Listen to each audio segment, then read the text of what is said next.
Malah sebelum saya naik, Fiona dari kecil udah naik film Jakaswara, apa Zigzag, udah dapat Piala Citra. Terus saya menikahkan dia, dia lagi booming-boomingnya. Kamu atau saya untuk membesarkan keluarga kita gitu.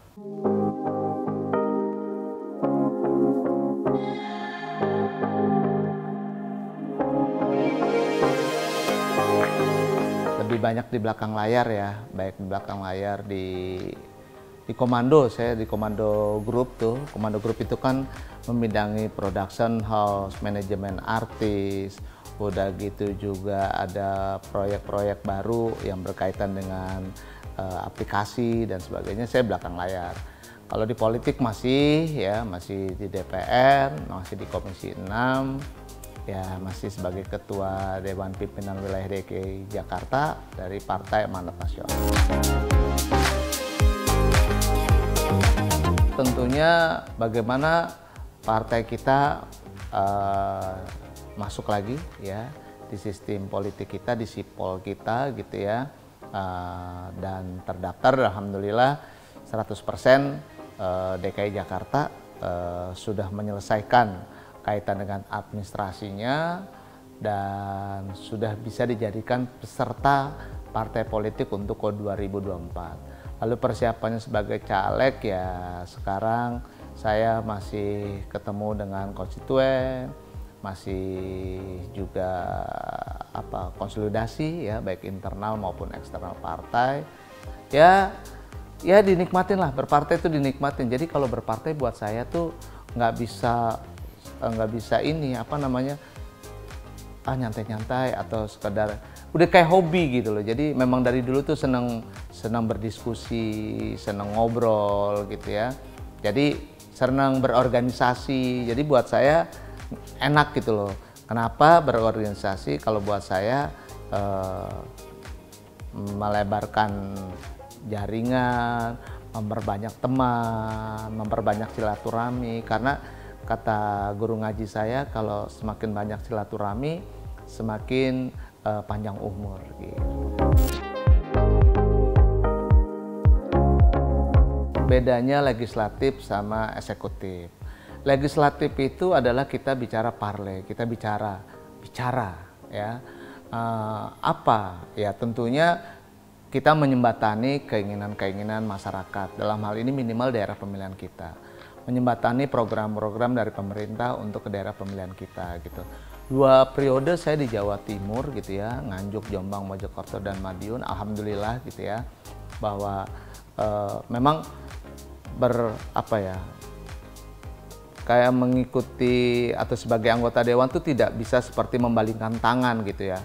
Kalau eksekutif kan dia mengeksekusi. Jadi hari ini kasih, hari ini bisa memberikan yang terbaik untuk masyarakat. Nah, yang dieksekusi oleh pemerintah kita nyembatani. Alhamdulillah sekarang misalnya daerah Nganjuk gitu ya. Daerah Nganjuk itu dulu sangat-sangat saya melihat kenapa saya mau ngambil daerah pemilihan Nganjuk. Kenapa nggak di Jakarta? Dulu tuh Nganjuk bener-bener keterbelakang kalau buat saya ya. Dapil saya Mojokerto sana udah maju, Jombang udah maju. Perbatasannya Kediri apalagi lebih maju gitu ya, tetapi Nganjuk belum. Nah, sedikit demi sedikit bersama teman-teman yang juga anggota dewan dari berbagai lintas partai, kita sama-sama yuk kita komunikasikan ke pemerintah bahwa ini ada perlu program-program apa program yang dibutuhkan, pertanian, agraris, apa dan sebagainya, kepemudaannya dan sebagainya, kita komunikasikan. Dan alhamdulillah ini program banyak kesana dan sebagainya. Kalau tiba-tiba dari pemerintahan pusat diberikan kepada pemerintahan daerah dalam hal ini dijembatani oleh saya, terus tiba-tiba oleh pemerintah daerahnya ada disunat dan sebagainya, itu bukan kesalahannya kita kan gitulah. Dan sangat disayangkan akhirnya Nganjuk tidak menjadi besar ya karena pimpinan lokalnya dalam hal ini bupatinya ya menyunat program-program yang ada, akhirnya diganjarlah dengan KPK. 2 bupati di sana diganjar oleh KPK, ya sangat disayangkan sebenarnya gitu. Jadi buat saya sebenarnya udah bagus, udah baik gitu ya. Ya mudah-mudahan Nah periode ketiga saya ke Jakarta gitu loh. Di Jakarta lebih heterogen lagi gitu ya, lebih heterogen lagi, dan alhamdulillah kebutuhan-kebutuhan dari masyarakat. Kalau tadi contoh di depan bisa ngelihat tadi ada mobil ambulan dan sebagainya, itu kebutuhannya untuk masyarakat luas. Saya gratisin, jadi buat yang sakit, buat yang kebutuhannya benar-benar darurat dan sebagainya, kita hantarkan ke rumah sakit, dan itu benar-benar free, tidak dipungut bayaran, mau bensinnya, mau sopirnya, mau semuanya segala macam. Semua pekerjaan apapun pasti kalau nggak dibuat nyaman ya pasti berat gitu ya. Kalau nggak cinta pasti berat. Dan kebetulan saya senang, jujur aja, kalau nggak senang saya nggak bakalan 3 periode, 1 periode pun selesai. Senangnya itu gitu ya. Banyak program-program dari pemerintah saya nyembatani untuk masyarakat, dan kalau udah diterima oleh masyarakat, saya tuh kan kata guru ngaji saya, kata orang tua saya, sehebat-hebatnya orang adalah lebih hebat bermanfaat untuk orang banyak. Dan itu saya terbukti di partai politik saya bisa melakukan itu. Dulu di entertain justru duit saya banyak loh, jujur aja ya, banyak dapat dari mana-mana. Tapi rasa egoisnya tinggi gitu loh. Saya keep, saya simpen, saya keep, saya simpen gitu ya. Diajarinnya ya begitu mungkin ya. Tapi di politik diajarinnya berbeda gitu loh. Apalagi oleh partai PAN gitu loh. Jadi harus banyak berbagi, berbagi dan berbagi. Pelayanannya VVIP kalau untuk di artis gitu ya, kita dilayani. Kalau di politik kita melayani. Dan masalah rezekinya banyakkan di entertain daripada di politik. Tapi tadi loh poin yang di depan tadi yang saya di awal saya bilang, melayani. Saya tuh demen banget. Dan saya bahagia banget gitu kalau bisa memberi, saya bisa menyembatani, terus saya bisa melayani, itu saya senang banget gitu loh. Mungkin karena saya berangkat dari anak kampung gitu ya, senang yang senang berinteraksi satu sama lain dan sebagainya gitu loh. Cuma bungkusannya aja ekopatrio, artis dan sebagainya gitu. Tapi pada dasarnya demen gitu bergaul, berkumpul, tidak membeda-bedakan orang, terus bersilaturahmi, ya itu saya demen banget gitu loh. Ya, sama di entertain juga saya melakukan itu gitu ya, berbagi dan sebagainya. Tetapi jangkauannya lebih luas berpartai gitu loh. Misalnya contoh membuat undang-undang kan kebijakannya bukan untuk sekelompok individu gitu ya di entertain aja gitu, tapi kan untuk orang banyak gitu loh. Ya kan, undang-undang cagar budaya, bagaimana budaya kita tidak tergerus dan sebagainya, minimal bangunan yang sudah 50 tahun harus kita rawat dan sebagainya, biar jejaknya masih ada. Nah itu gimana kalau nggak masuk DPR gitu kan. Terus bagaimana olahraga kita lebih baik lagi, terusnya BUMN kita lebih bagus lagi. Kalau ada 142 BUMN yang merugi, kenapa sih harus dibikin 142? Bikin aja klaster-klaster, ini kaitan rumah sakit, ini kaitan dengan masalah pangan dan sebagainya. Nggak perlu banyak, yang penting berkualitas. Sekarang kita lakukan itu kan asik gitu ya. Kebutuhannya buat orang banyak gitu lah. Jadi buat saya, ya itulah, kebahagiaan orang berbeda dan saya bahagia di sini.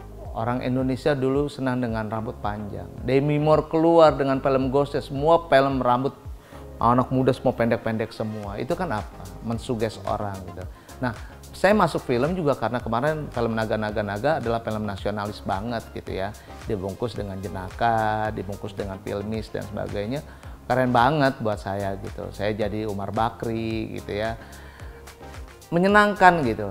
Jadi kalau bicara film nasionalis artinya adalah bagaimana kita menyintai, menyukai bangsa kita sendiri, menyukai republik ini dan sebagainya. Itu sangat senang sekali buat saya.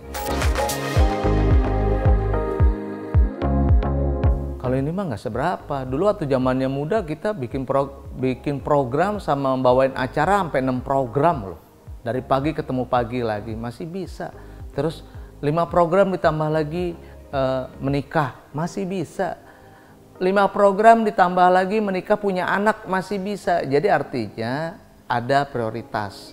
Prioritas itulah yang harus kita lakukan gitu, kita cintai gitu. Nah kayak sekarang karena saya sudah ada yang saya prioritasin, Di politik iya, di komando iya, di kantor entertain iya, tapi yang saya prioritasin adalah keluarga sekarang gitu. Jadi saya anak kayak tadi ya kan, kalau lihat gitu, saya suruh datang ke kantor, udah saya ajari ini berkantor begini, nggak perlu dia jadi apa, punya rasa memiliki aja dulu terhadap kantor gitu ya. Ya, kalau ibaratnya orang dulu tuh Tuturi Handayani gitu ya, mendorong dari belakang gitu, pokoknya ayo gitu.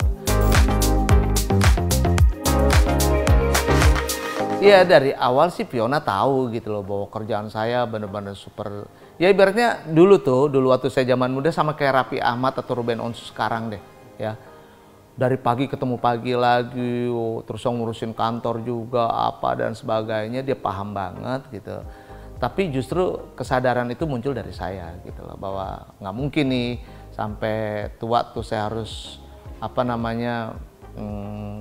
ke entertain atau saya harus ngikutin keinginan pribadi saya, nggak bakalan habis kayak begitu.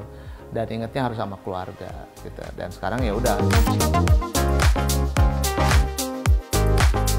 Karena saya berangkat dari orang susah juga gitu ya. Saya berangkat dari kampung loh, dari Nganjuk gitu. Kalau tiba-tiba sekarang saya alhamdulillah dikasih rezeki, dikasih karir yang baik dan sebagainya gitu ya. Saya alhamdulillah diajarin sama orang tua untuk selalu ngeliat ke bawah, nggak ngeliat ke atas. Jadi saya selalu support, saya selalu bantu teman-teman. Bukan hanya di Vanessa Angel, bukan hanya di Natali, Ruben Onsu pun juga saya support, saya bantu. Dan kita tahu bersama, Ruben juga sama berangkatnya sama saya, orang susah. Saya ajarin bagaimana caranya dia harus bangkit. Jujur saya kalau ngomongin teman-teman tuh ya, saya sedih banget. Karena sedihnya itu bukan karena sedih melihat penderitaan dia, tapi justru saya flashback ke saya gitu loh, bahwa saya juga sama. Betapa susahnya gitu ya kalau kita udah susah gitu, terus tidak ada yang mengangkat, tidak ada yang memberikan spirit, tidak ada yang memberikan semangat gitu, capek banget, ngerasain banget gitu ya. Ada kesepakatan yang tidak tersirat dan yang tidak tersurat juga gitu loh. Jadi pada saat saya menikah dan saya bersyukur alhamdulillah gitu punya istri Fiona, yang saya sama Fiona dulu sama-sama lagi naik-naiknya. Malah sebelum saya naik, Fiona dari kecil udah naik film Jakaswara, apa Zigzag, udah dapat Piala Citra. Dia waktu cilik udah dapat Piala Citra ya. Terus saya menikahkan dia lagi booming-boomingnya, lagi bawain acara ini, film ini, balada dangdut dan sebagainya. Dan dia mau gitu, udah kamu atau saya. Jadi saya disuruh memilih kamu atau saya untuk membesarkan keluarga kita. Gitu. Keluarga bukan anak ya, keluarga. Gitu. Dia ngomong gitu, saya sampai, ya karena saya imam. Ya saya mau yang bekerja, kamu urusin keluarga gitu. Dan dia bener-bener lu ngorbanin. Alhamdulillah saya bersyukur banget karena banyak belajar dari teman-teman di entertain gitu ya. Kalau menikah dua-duanya tuh masing-masing masih mau terus karena memang itu kan udah habit ya. Hobi yang dibayar tuh kan di entertain kalau buat saya gitu loh. Tiba-tiba Fiona mau mundur, teratur gitu, dan membesarkan anak, dan sampai sekarang anaknya udah umur 20, 18 sampai 16, dan dia masih di belakang layar gedein anak. Buat saya the best Fiona.